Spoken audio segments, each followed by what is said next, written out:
Hi there, Mr. Hancock. You might know my father, Dr. Chowdhury. When he was unwell, he wrote an open letter to the Prime Minister pleading for more PPE for NHS frontline workers. It was a request that was ignored. 2 weeks later, he passed away, and since then, over 100 NHS and social care workers have passed away from contracting the virus. Do you regret not taking my dad's concerns, my 11-year-old sister's dad's concerns, and my wife's husband's concerns seriously enough? My dad that we've all lost. Intisar, I'm really sorry about your dad's death, and I've seen the comments that you've made and what you've said in public, and I think it's very brave of you to be speaking out in public. We took very, very seriously what your father said, and we've been working round the clock to ensure that there's enough protective equipment.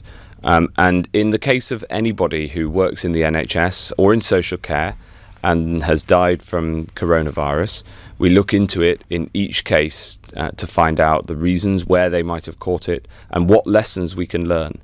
So absolutely, it's very important that these lessons are learnt, and we find out what we need to find out. But what I can assure you, Intisar, is that we took very seriously your father's concerns that he raised, and we are absolutely doing everything we can to get people the PPE they need. Do you accept now that mistakes were made, notwithstanding the fact, as you say, you've moved around 1 billion bits of kit to 58,000 different sites, which is no mean feat? Do you accept, Mr. Secretary of State, that mistakes were made?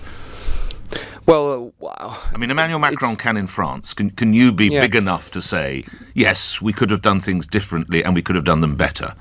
Well, there are things that we've changed as we've gone through, both because we've learnt more things about the virus, also because things didn't work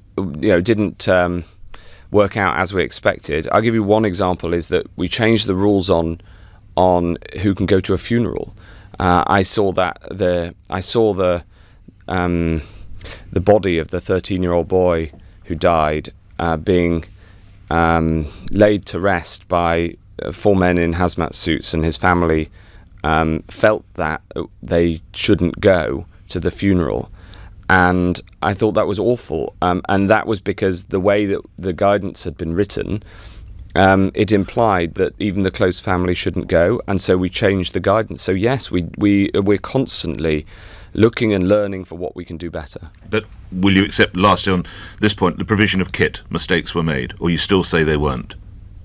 Well, what I say on the provision of protective equipment is that a huge amount of people are doing everything they can and have done since the start of the crisis. Okay. And, of course, this is a very, very complicated logistical effort, but I don't want to play down the enormous efforts of many thousands of people who are working every hour that there is to try to solve the problem. Final word to you, Intisar, before I move on, briefly, if you could, sir.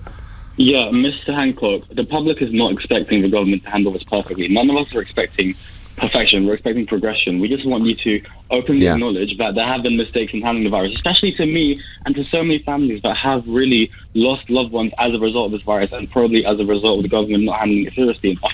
Openly acknowledging your mistake is not an admission of guilt. It's genuinely just making you seem more human. So could you please do that for me? Maybe today, or at a press conference today, maybe a public apology.